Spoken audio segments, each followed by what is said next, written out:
Bonjour, alors je vous laisse vous présenter. Ah oui, me présenter, Votre parcours. mon parcours assez compliqué. J'ai appris beaucoup de choses dans un métier qui n'a rien à voir avec les soins énergétiques. J'ai élevé 5 enfants qui sont maintenant devenus grands, donc j'ai un peu plus de temps à me consacrer à ma vie. Et donc, je me suis d'abord formée à la kinésiologie, que j'ai pratiquée pendant quelques années.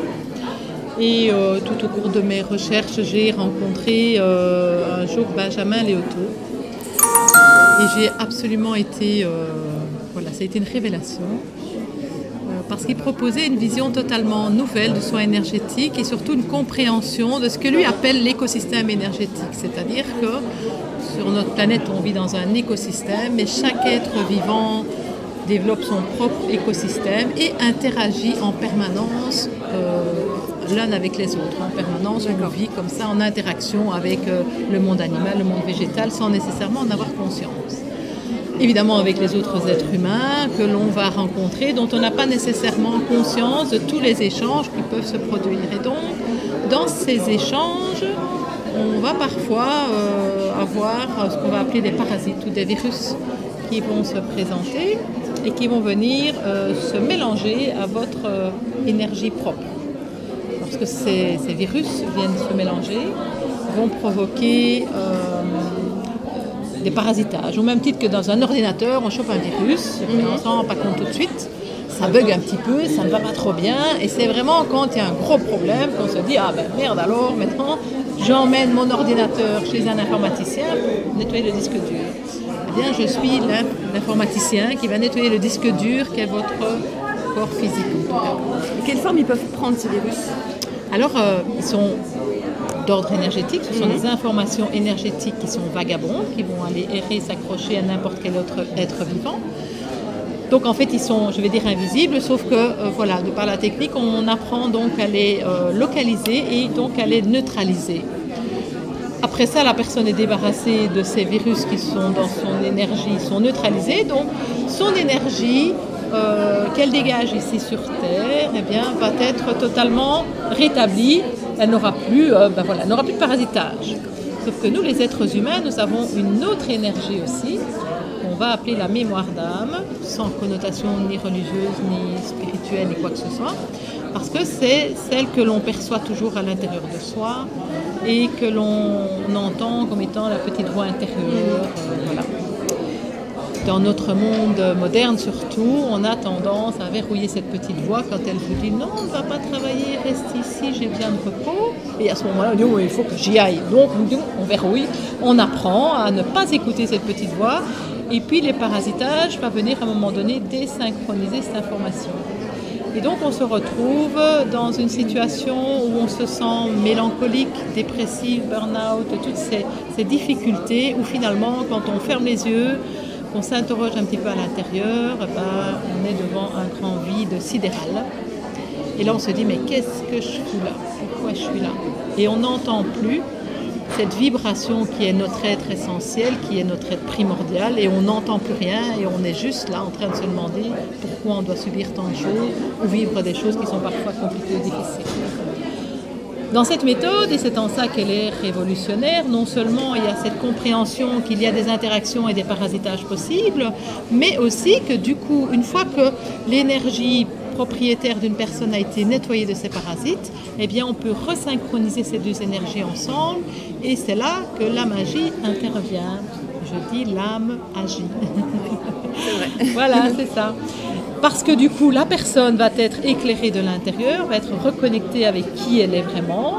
Et à partir de là, elle va sentir exactement, elle va pouvoir faire confiance à son intuition, à son être profond. Et donc forcément déjà se débarrasser d'un certain nombre de croyances, de préjugés, etc. qui lui viennent de son mental. Retrouver la densité de son être et la lumière qui vient à l'intérieur d'elle-même. Et donc d'un seul coup, devenir, retrouver en tout cas son maître intérieur. Donc en une séance qui dure de 35 à 45 minutes, la personne va pouvoir tout doucement reprendre entièrement les rênes de sa vie et les rênes qui elle est. Alors après ça, évidemment, il y a d'autres techniques qui ne sont pas dénigrées pour autant. Il y a plein d'autres techniques qui peuvent apporter énormément d'aide, de soutien, etc. et qui vont du coup être amplifiées. Parce qu'évidemment, lorsqu'on s'adresse directement à l'être d'une personne sans aucun autre parasitage, évidemment, ça va pouvoir augmenter le potentiel éventuellement d'aide ou le potentiel thérapeutique de toute autre intervention. Voilà. Donc après le soin énergétique ou avant, si la personne le souhaite, on peut aussi accompagner avec des fleurs de Bach qui elles aussi donc utilisent bien la vibration, les fréquences, de manière à venir restructurer ou aider ou valoriser une personne, mais sur un plan très subtil. Ça, c'est ce que vous proposez c'est ce que moi en plus du soin énergétique. Voilà. Et c'est totalement indépendant l'un de l'autre. Hein, d'accord. Il n'y a pas de... Voilà. Disons que moi, je trouve que pour aider une personne, soit d'abord à reprendre contact avec son être, il faut parfois les fleurs de Bach pour aider un petit peu à reprendre contact avec qui l'on est.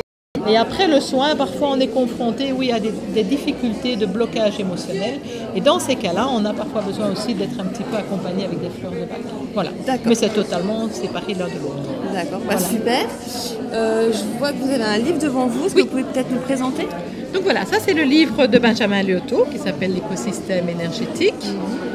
Donc là-dessus, il raconte un petit peu son périple et surtout, il met l'accent sur ses recherches scientifiques qui ont permis de prouver que ce qui est de l'ordre de l'invisible, parce qu'évidemment un soin énergétique, on travaille dans l'invisible et ce n'est pas toujours accessible à la compréhension de tout le monde. Et lui, il a pu, chaque étape du processus a pu être vérifiée de manière scientifique. La première, elle est de comprendre que chaque être vivant émet un champ énergétique sur une épaisseur de 161 à 163 mm, du fleur de la peau, du fleur de la feuille, voilà.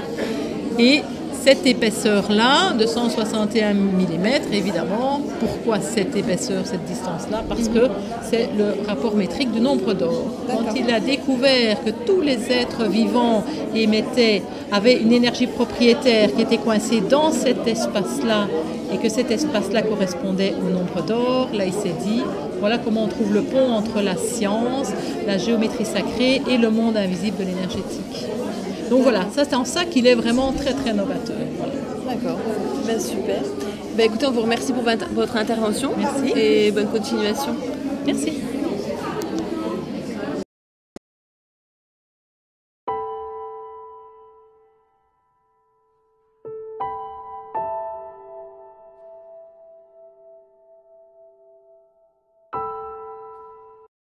Voilà, donc Christine, je vous laisse vous présenter. Déjà merci à tous les deux d'être intéressés à ce que je fais et de permettre de partager tout ça au monde. Merci à vous. Alors en fait moi je suis énergéticienne, massothérapeute et géobiologue. Et donc en fait depuis que je suis toute petite je suis sensible et je sens qu'il y a quelque chose qui se passe dans l'invisible et qu'on ne voit pas toujours mais que l'on ressent. Et tout ça et mon chemin de vie, mes difficultés de vie m'ont amené en fait à travailler sur moi. Et puis un jour je me suis rendu compte que j'avais envie moi aussi de devenir thérapeute et donc j'ai commencé par le Reiki. Et puis j'ai fait la guérison reconnective avec Eric Pearl et puis je suis arrivée au RVF avec Franck Gilbert. Donc le RVF c'est la technique que j'utilise principalement. C'est une technique qui va travailler sur les mémoires de notre propre vie, intra-utérine et intergénérationnelle. Et c'est une technique Donc moi je travaille toujours en verbal pour reposer les mots et que les gens puissent déposer leurs valises. Et puis après cette technique c'est vraiment une technique énergétique où on prend le pouls de la personne et c'est le pouls de la personne qui va nous guider pour aller chercher les déséquilibres et y amener une énergie nouvelle pour que le subconscient refasse son puzzle intérieur et puisse être maître de sa vie en fait. Parce que ma force et ce qui me pousse, c'est que chacun soit maître de sa vie. Parce que j'imagine que quand dans le monde, tout le monde sera roi de sa propre personne, alors le monde tournera bien. Donc mon but, c'est vraiment que chacun soit dans son propre pouvoir. Et cette technique permet ça, en fait, que chacun retourne vers soi. Je sais qu'on s'auto-guérit aussi. Et donc nous, en tant que thérapeute, on est des outils. On n'est pas le sauveur. Ça n'existe pas. Donc c'est vraiment important, voilà, c'est vraiment une aide qu'on apporte, mais on est des outils pour les gens. Et donc ici, vous avez vu, il y a plein d'outils. Et après, la personne va vers l'outil qui lui convient le mieux à un moment donné, parce qu'on peut avoir besoin d'une telle personne à un moment donné, d'une autre à un autre moment. Et voilà. Et donc, mon but, c'est vraiment rendre le pouvoir aux personnes. Donc j'utilise cette technique-là, RVF. J'utilise aussi la géobiologie pour aller nettoyer les lieux de vie, puisque parfois notre lieu de vie est pollué. Et donc quand on le dépollue, ça permet de se sentir mieux. Il faut savoir aussi que tout l'extérieur parle de nous. Donc quand on a un lieu de vie pollué, ça parle aussi de notre propre pollution intérieure. Et donc mon gros travail, c'est vraiment de faire prendre conscience aux gens qu'on est en centre de quelque chose et que ce qui rayonne autour de nous parle de nous comme un miroir. Et donc il est toujours intéressant de refléter le miroir et de comprendre ce que le miroir, l'univers veut nous raconter. Une fois qu'on sait ce que l'univers veut nous raconter, alors on sait mieux se comprendre, on sait mieux s'aimer, on sait mieux s'accepter et on devient mieux maître de sa vie. D'accord, ok. Voilà. Et je fais aussi la petite boutique, vous avez vu, j'ai des pierres. Oui, la petite boutique, on peut peut-être filmer la petite boutique de Christine. Je ne sais pas si tu peux y arriver. Voilà, donc pendant que la petite boutique, je vais raconter ce que c'est que la petite boutique. En fait, les minéraux, c'est la terre-mère, c'est la force de sa nourriture, en fait, puisque la terre-mère nous porte depuis des siècles et qu'elle est vraiment là dans une vibration profonde d'éveil spirituel. Donc elle est là aussi pour nous aider. Et la terre-mère nous offre en fait des cristaux pour nous aider dans notre évolution spirituelle. Et donc ça passe par les mots physiques, émotionnels, psychiques et cet éveil spirituel, puisque quand on va laisser nos mots physiques, psychiques et émotionnels, on va atteindre l'éveil spirituel, parce que c'est tous ces blocages qui font qu'on reste coincé dans nos douleurs et qu'on n'atteint pas notre intérieur divin. Et les pierres sont des outils qui permettent de travailler sur soi et d'atteindre cette plénitude intérieure. D'accord. Et c'est pour ça que j'ai démarré cette petite boutique, parce que comme on est dans un monde ancré, donc terrestre, j'utilise la matière aussi, et c'est important de bien s'ancrer, parce qu'on a choisi d'être dans la matière. On est tous des esprits divins, et on est tous des anges sur Terre, mais on a décidé de vivre une vie terrestre, donc il faut la vibrer. Les pieds sur terre, voilà. la tête dans les étoiles. C'est important, tout à fait. Ok.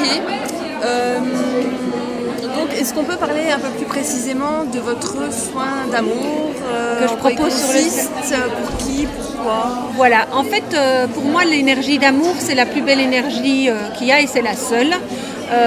Toutes nos cellules vibrent l'amour, les arbres vivent l'amour, enfin, on n'est que amour en fait. Et cette énergie divine qui est pure, elle est dans notre sang, dans nos veines, dans notre cœur, elle est partout, elle est à l'extérieur de nous à l'intérieur de nous. Et en fait, c'est un peu comme cette énergie, on la consomme tout le temps sans s'en rendre compte. C'est un peu comme quand vous mangez une fraise, vous prenez la fraise, vous la mettez en bouche, c'est bon, et hop, vous l'avalez.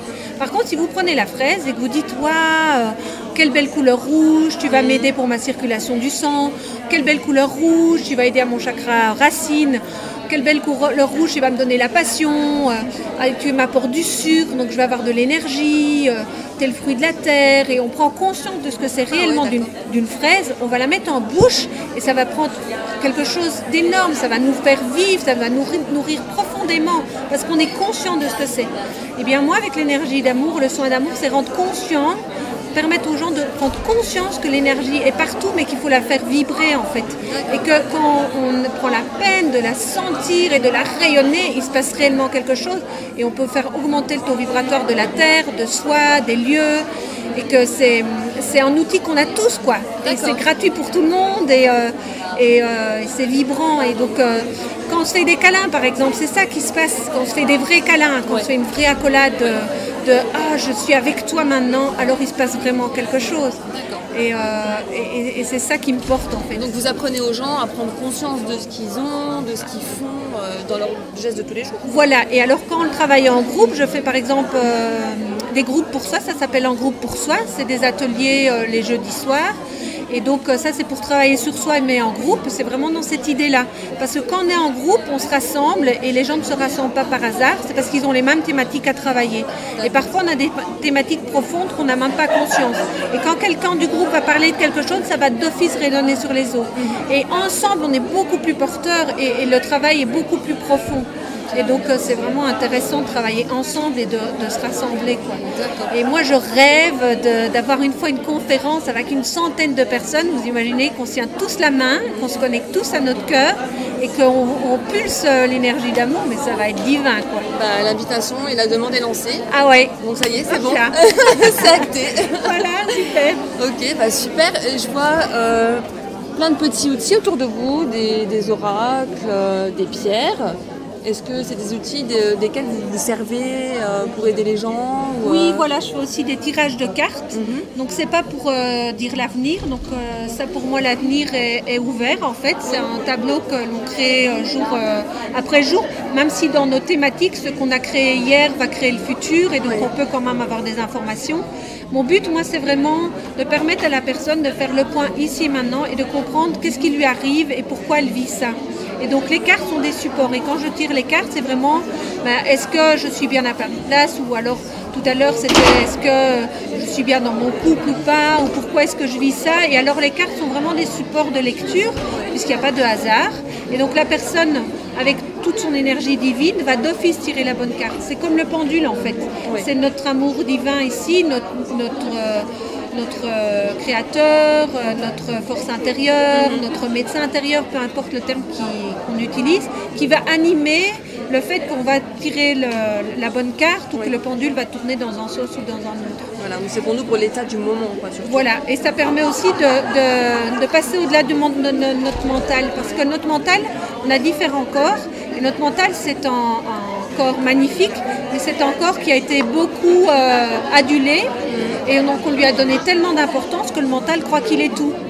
Donc du coup, le mental, il croit qu'il sait tout, il croit qu'il doit être nourri, qu'on doit prendre tout, alors que si on se met dans notre créateur, on a accès à tout. Et c'est nos croyances qui nous fait croire qu'on ne peut pas parler les langues sans les apprendre, etc., etc. Et donc il faut vraiment arriver à dire au mental, maintenant, il faut que tu restes juste à ta place et tu es juste là pour retranscrire le divin en fait. Tu me sers juste à parler aux autres humains et à permettre de laisser passer l'information du divin. Mais c'est un bel outil, mais c'est pas toi qui sais.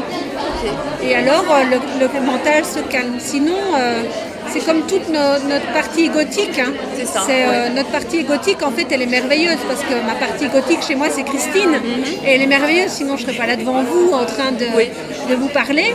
Mais en même temps, si je pense que je ne suis que Christine, alors je suis toute cette personne avec tout ce qu'elle a vécu et toutes ses souffrances, ou tous ses plaisirs, etc. Et je ne vois pas l'amour qui est au-delà de tout ça. C'est ça. Et si je suis l'ensemble, alors l'amour va utiliser Christine pour vibrer et partager plein de choses.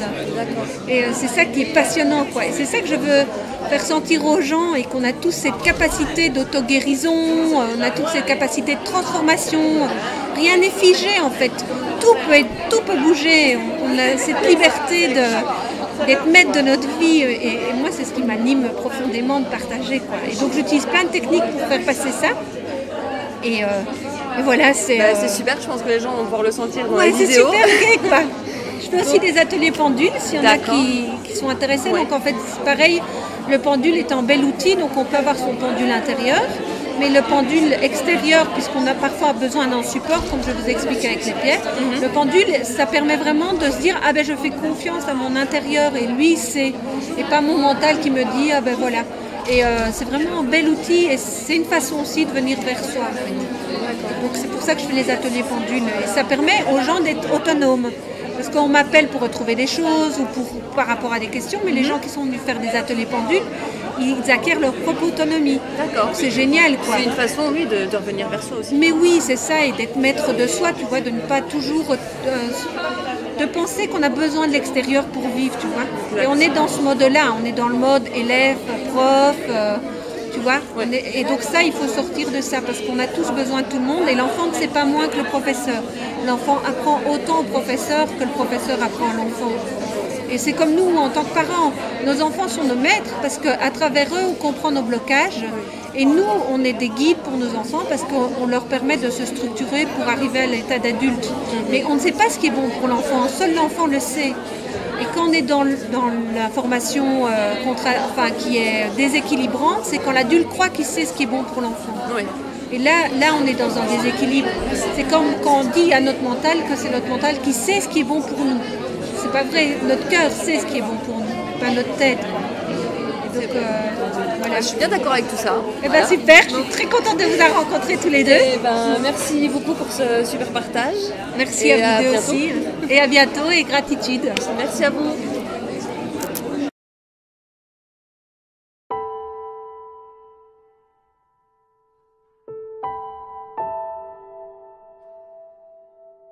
Dis-nous tout, laisse te présenter. Voilà, je m'appelle Anne-Françoise Benoît, je suis masseuse depuis 38 ans et je suis toujours passionnée, surtout depuis que j'ai rencontré les huiles de Madagascar qui ont une énergie supplémentaire, quelque chose, le petit plus qui nous change, qui nous réaligne. Alors je vais vous donner tout simplement un exemple. Voici l'hélicris femelle avec sa petite fleur ici. Donc c'est une huile que je pourrais, comme toutes les autres, présenter comme une qui est dans le passage de l'hiver. Je peux en faire un grog, je peux la masser, mais en olfaction. Elle va permettre de dégager la tête, de vider ce grenier qui est comblé de pensées négatives. La fraîcheur de l'huile, les molécules vont aller apaiser le cerveau limbique qui est le cerveau de l'émotion. Et vous allez vous dégager. C'est une huile très très active le matin. Et elle a son accompagnatrice, l'hélicris mâle, qui le soir adoucit, calme. Ce sont de très très grandes et qui conviennent aux enfants, aux petits-enfants même de quelques mois. Une goutte pour l'enfant. C'est magnifique. Alors, je vais vous parler d'autres huiles, par exemple des digestifs, le curcuma frais et le poivre noir. Eh bien, il suffit tout simplement de laper. Pour faire une protection, je vous montre une toute petite protection du tube digestif. Donc voici le curcuma frais, je lape, je mange, j'avale. C'est un baume qui va enlever toute l'acidité à l'estomac et il n'envoie pas du tout cette acidité à l'intestin. C'est une grande digestive, non agressive. Sa petite compagne s'appelle le poivre noir, que je vais utiliser toujours en lapant une goutte après un repas trop chargé, trop lourd. En 10 minutes, vous avez digéré, vous passez une bonne nuit. Voilà. Mes autres activités, c'est bien entendu le yoga, le Kundalini Yoga, qui est un yoga spécifique qui permet de réaligner, d'apaiser les pensées, de soulager le corps. Il est très complet, il est appelé le yoga royal. Et il est passionnant parce que sa philosophie nous apprend beaucoup à retrouver l'humilité, la patience et aussi à être moins individualiste. Donc je vous invite à venir découvrir. Je fais des ateliers qui expliquent par exemple le yoga des yeux, l'olfaction à utiliser à la maison, l'aromathérapie à utiliser à la maison. Donc vous pouvez retrouver mon adresse sur la carte là-bas derrière. Donc on peut dire que tu allies toutes tes activités, oui, ou plusieurs d'entre elles, pour faire un soin. Pour faire un soin, tout à fait. D'accord. Tout à fait. Donc je peux très bien prendre les respirations du Kundalini Yoga, découvrir l'olfaction avec l'hélicris femelle ou avec éventuellement la maniguette pour les gens qui ne savent pas dormir. Ça, c'est un beau grand somnifère naturel. Le lâcher prise avec le bol en cristal. Décompresser avec la catrafrais en anti-inflammatoire, en articulaire. Voilà, c'est très très très complet. C'est un tout et ça vaut la peine de découvrir. Ok, voilà. Eh ben, merci beaucoup.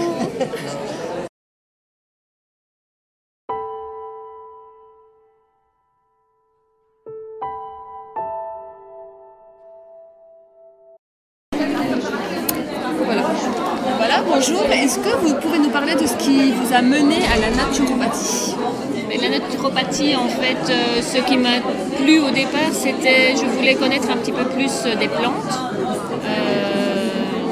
Et la seule formation qui pouvait me garantir cet apprentissage était l'IHMN, l'Institut d'hygiène et de médecine naturelle à Namur. Mais il fallait d'abord faire de la nutrition et de l'hygiène de vie. Et alors finalement, comme ça m'a plu, j'ai continué. Et en fait, je suis infirmière de formation. Et ce qui me plaît dans la naturopathie, c'est qu'il y a en fait une responsabilisation de la personne par rapport à sa santé. On n'est plus patient, on est acteur. Et alors ça remet vraiment la personne au milieu de sa santé et c'est elle qui va se prendre en charge. Ici, il n'y a pas de protocole, tout est individualisé. En fait, la naturopathie, c'est donc l'accompagnement de la personne qui veut se prendre en charge au niveau santé. J'accompagne des personnes qui veulent simplement faire de la prévention, qui ont des petits soucis au quotidien ou alors qui ont des graves maladies. Et là, c'est toujours en complémentarité avec le médecin et avec les médicaments, bien sûr. Ici, je vais regarder comment la personne fonctionne avec de l'iridologie, donc l'analyse de l'iris. Au niveau des yeux, nous on regarde simplement la couleur, mais seulement il y a énormément de signes dans les yeux. Et il n'y a pas de diagnostic de maladie ni de diagnostic au niveau ophtalmologique, mais je sais à ce moment-là voir des dysfonctionnements au niveau de certains organes et surtout comment est-ce que la personne fonctionne. Et alors ça va me permettre de pouvoir orienter un petit peu les conseils. La personne après va me donner un petit peu les ressentis de ses problèmes et en fonction de ça, on va regarder comment est-ce qu'elle s'alimente. On va regarder si elle garde ses respects au niveau de certaines de ses limites. Et alors, ce qui est intéressant, c'est de pouvoir pallier à tout ça, mais en remettant la personne au juste milieu. Donc, il faudra regarder au niveau de l'alimentation, ce qui lui convient et qui ne convient pas, en accord avec elle. Les activités physiques, le cycle sommeil-veille, ça c'est important. On dort par exemple beaucoup moins qu'avant, alors on en a besoin pour récupérer. Et alors, ici en dernier lieu, je donne tout ce qui est conseil compléments alimentaires, mais ça peut être soit des plantes, ou alors de l'aromathérapie, ou alors des fleurs de bac. Et ça peut même aller jusqu'à des exercices de méditation. Donc c'est vraiment un large panel pour pouvoir arriver à cerner vraiment ce qui fonctionne pour la personne. D'accord, donc rien qu'avec un test de l'iris de l'œil, orienter la personne? Non, pas avec ça. Ici, ça me donne une idée de voir comment est-ce qu'elle fonctionne, mais j'oriente la personne aussi avec toutes les questions que je vais poser et en fonction de ce qu'elle va me raconter au niveau de sa vie, de ses habitudes et de ses problèmes. Donc elle repartira quand même avec un protocole, que ce soit avec des plantes? Il n'y a pas de protocole, c'est vraiment adapté à la personne. Parce qu'il y a des personnes qui fonctionnent pour elles, eh bien alors je me lève le matin, je veux bien prendre un ou deux comprimés ou une plante ou l'autre. Je déteste le thé, je ne vais pas lui prescrire 3 tisanes par jour. C'est personnalisé quoi. C'est vraiment individualisé et c'est avec le respect de la personne. D'accord. Voilà. Alors j'ai complété aussi mon activité complémentaire parce que je me suis dit que l'alimentation était vraiment très très importante, c'est la base de tout.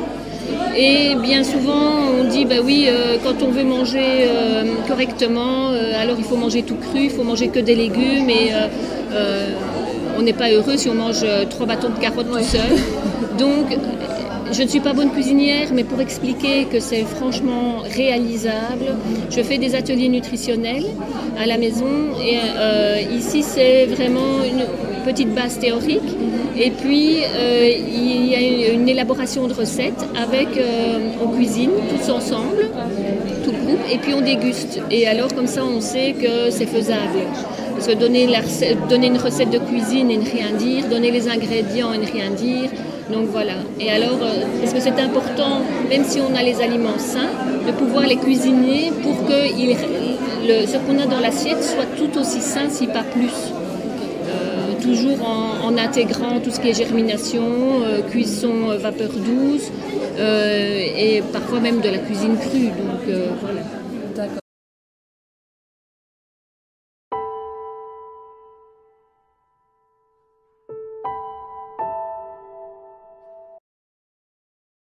Avec Sandra, art thérapeute. Bonjour Sandra.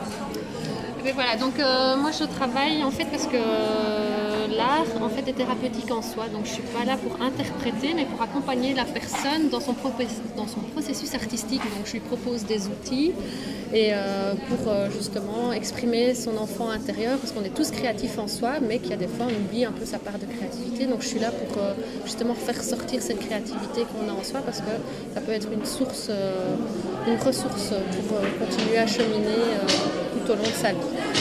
Et donc je suis aussi certifiée en journal créatif, donc qui est basé sur le journal intime, mais où on y met de la couleur par le dessin, mais par le collage aussi, donc de mettre des images, mais aussi par l'écriture. Et donc je propose différents styles d'écriture.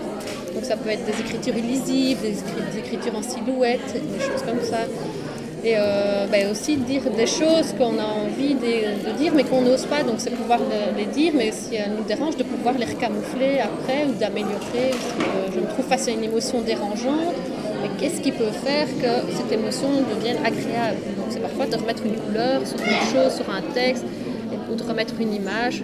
Donc je travaille beaucoup avec le symbolisme, et donc par le symbolisme je vois un peu comme une canne d'un marcheur. À un moment donné, on se sent bien, et puis on se trouve devant une montagne, on avance, on se sent de plus en plus fatigué, donc je suis là, je suis cette canne sur laquelle on peut s'appuyer, et donc en proposant des outils, et puis on se sent un peu mieux, je peux mettre la canne dans un coin, mais je sais qu'elle est là. Et donc ça rassure de se dire, elle est là, je suis dans un cadre, donc je peux cheminer, donc je sais que si je m'effondre ou si j'explose de colère, la personne est là et ne me juge pas. Et donc voilà, donc j'accompagne vraiment, je vois ça comme tout un cheminement. Et donc les personnes qui viennent chez moi reçoivent un cahier blanc qui montre et qui illustre un peu le cheminement qu'ils vivent au fur et à mesure des séances qui viennent chez moi. Et donc ça permet aussi de retourner en arrière parfois, parce que parfois on se retombe en se disant ça ne va plus, j'ai l'impression de ne pas avancer. Mais si on avance, on se rend compte, oui, il y a des choses qui sont sorties, il y a tout un parcours qui a été fait. Donc voilà, donc moi c'est plus proposer un outil. Donc, quand on est suivi aussi par un thérapeute ou un psychologue, parfois on a l'impression qu'on stagne, on ne sait plus quoi dire. Ça peut être un outil qui peut être accompagné en séance donc pour ramener des choses en plus, quoi. Et on peut dire qu'on garde des traces en fait de ce qu'on a fait. Oui, c'est ça. On peut se rendre compte du travail qu'on a effectué. Parce que l'art-thérapie, parfois les personnes travaillent en grand volume, mais le grand volume, en général, les personnes me les laissent, parce que c'est des grandes feuilles, mais on a besoin de se dire, de cette feuille, quelle trace je peux en garder, et je le remets dans mon cahier, parce que le cahier, c'est un peu nous symboliser aussi. On est un tout, on est lié, nos jambes, nos bras, tout est lié en soi, et que justement ce carnet remontre un peu qu'on est lié, et qu'on n'est pas éparpillé dans tous les sens. D'accord. Donc voilà, et donc je travaille aussi les jeux de cartes où on crée son jeu de cartes sur les émotions, parce qu'on n'a pas toutes les mêmes couleurs, et de se dire j'ai le droit d'avoir des couleurs différentes, ou quel média artistique je peux utiliser. Par exemple, si je suis en colère, je vais peut-être moins utiliser le marqueur, parce que le marqueur, plus je vais m'énerver dessus, plus la pointe va rentrer dedans, donc il y a une frustration qui peut se mettre en avant, mais dire non, qu'est-ce que je pourrais utiliser d'autre comme outil, par exemple un pastel gras, parce que si je le casse, je peux encore le réutiliser, et donc c'est moins grave, des choses comme ça. Parfois on ne s'en rend pas compte. Parfois sur la tristesse, je vais donner ma métaphore, on dit on va faire pleurer le journal. Et comment est-ce que je peux faire pleurer en mettant de l'eau et des choses comme ça. Et travailler, se dire ça c'est des choses qu'on peut refaire chez soi aussi. D'accord. Et donc voilà, et je travaille, donc c'est vraiment beaucoup travailler axé sur les émotions, sur la colère, sur l'estime de soi, c'est-à-dire qu'on a tous des forces aussi, mais parfois qu'on les brime aussi, c'est parfois se dire c'est repenser à son héros qu'on avait quand on était enfant, le personnage qui nous plaisait, mais pourquoi et qu'est-ce qui fait que ce héros, cette personne m'attire, et en moi, en quoi je lui ressemble, des choses comme ça. Et donc voilà, et donc j'ai aussi développé l'atelier de la boîte à colère. Parce qu'on a le petit coussin à colère pour enfants et adultes. Voilà, parce que parfois on a de la colère en soi, et parfois ça explose, et On explose devant une personne et on n'ose plus à un moment donné parce qu'on est brimé dans la colère. T'as pas le droit de te mettre en colère, c'est pas bien, on n'a pas le droit de frapper. Que justement, ce coussin, on le personnalise, on lui donne vie et se dire sur ce coussin, je peux m'énerver. Donc lui, il est là pour recevoir les coups, je peux l'étrangler, mais il reste là entier. Mais après, c'est de pouvoir se dire, je m'arrête un instant, mais pourquoi je me suis mis en colère ? Parce que parfois, je me rends compte que parfois, au fur et à mesure de ma pratique, on se met en colère devant des personnes et des situations. Mais c'est juste parce que la personne a une attitude ou a dit un mot qui nous a mis en colère, mais la personne n'y est pour rien. Et c'est pouvoir réfléchir, mais en quoi ce mot fait référence et pourquoi ce mot me met en colère. Et donc, si on veut, c'est un peu reprendre le cheminement de la colère de la montagne. Donc on monte, la colère peut grimper jusqu'à un moment donné, mais à un moment donné, la colère a explosé, je me sens mieux, mais voilà. Mais qu'est-ce qu'il y a eu derrière qui a fait que c'est pouvoir aussi de mettre des outils en place, dire je redescends, je m'apaise, et de pouvoir mettre tout ça sur des mots. Il y a normalement un petit cahier avec. Voilà, dans ce cahier, je me suis mis en colère aujourd'hui. Pourquoi ? Et qu'est-ce qu'il fait ? Mettre des couleurs, juste comme je disais, travailler avec un gribouillage. Allez, voilà. Il reste des restes de colère, je les sors. Quoi. Et pouvoir après dire, qu'est-ce qui m'apaise, retrouver des zones de confort aussi. Enfin, on ne se rend pas compte, mais de faire un collage avec une zone, qu'est-ce qui me ressource ? Parfois, juste ça peut apaiser aussi, de réfléchir à ça. Ce qu'il y avait là-dessus, voilà. Une zone source, qu'est-ce qui m'apaise, qu'est-ce qui me rend de l'énergie, qui me rend plus joyeux. Et donc, c'est mettre des couleurs, des mots, des images. Et donc, c'est vraiment c'est complet. Hein, c'est tout un tout, oui. Je travaille à partir de, même pour les adultes, à contes, de contes, d'histoires. Et donc, on chemine par rapport à un conte ou une histoire. Et c'est un peu réfléchir à la thématique dans l'histoire. Et voilà, donc c'est tout comme je dis, c'est un cheminement. C'est un peu un parcours comme ça. Super. Et est-ce qu'on peut dire quelque chose sur le tableau, là, peut-être ? En fait, ça c'est plus un tableau parce que je fais des stages créatifs pour les enfants pendant les vacances. Et donc, c'est un exemple que j'ai proposé cette année. Donc, je me rends compte que c'est les vacances et que j'ai plus envie de travailler par rapport à des thèmes bien définis sur les chevaliers, les indiens. Et que ce stage-ci, j'ai plus fait, le matin, on faisait les techniques. Et l'après-midi, on réalisait une toile. Donc, les enfants réalisaient la même toile. On travaillait sur la même toile pendant une semaine entière. Et donc, ils ont pu amener des couches sur des couches et des choses comme ça. Et donc, on a vu des techniques. Parce que je me dis, c'est les vacances. On a besoin de souffler, on a le droit de souffler. Et donc, voilà. Et ça leur a permis aussi de créer quelque chose. Et je les aurais bien toutes gardées, mais je ne pouvais pas. Ils n'ont pas voulu. Je ne comprends pas. Donc, ça, c'était plus un exemple aussi. Parce que c'est mon but maintenant. Dans les stages, c'est vraiment soit de proposer des stages de journal créatif ou soit vraiment un stage mais créatif où il n'y a pas vraiment de but final en soi, on ne va pas aller... la toile, ça doit plaire à l'enfant et c'est à lui seul. Quoi. Oui. Donc si l'enfant me disait ma toile est finie comme ça ou il me manque quelque chose, c'est de remettre des choses jusqu'à temps que la toile plaise ou ce qu'on est en train de faire plaît. D'accord. Voilà. Autre chose Non, c'est tout. Eh ben, merci beaucoup. Merci aussi. Merci à vous.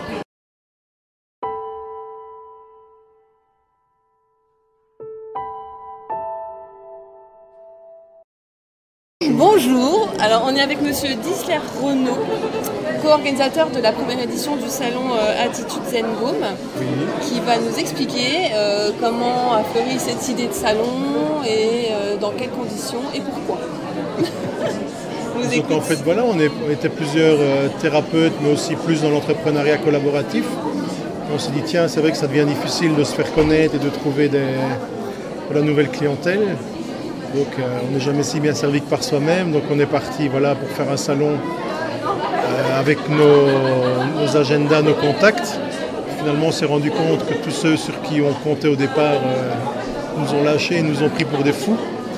Donc au bout du compte c'est devenu une aventure énergétique et positive, vraiment à tout niveau, où on a rencontré d'autres personnes qui ont cru au projet. Et je pense que c'est concluant pour cette première édition. Et ça a l'air très chouette. Il y a du monde, hein. Tout à fait, ça a l'air sympa.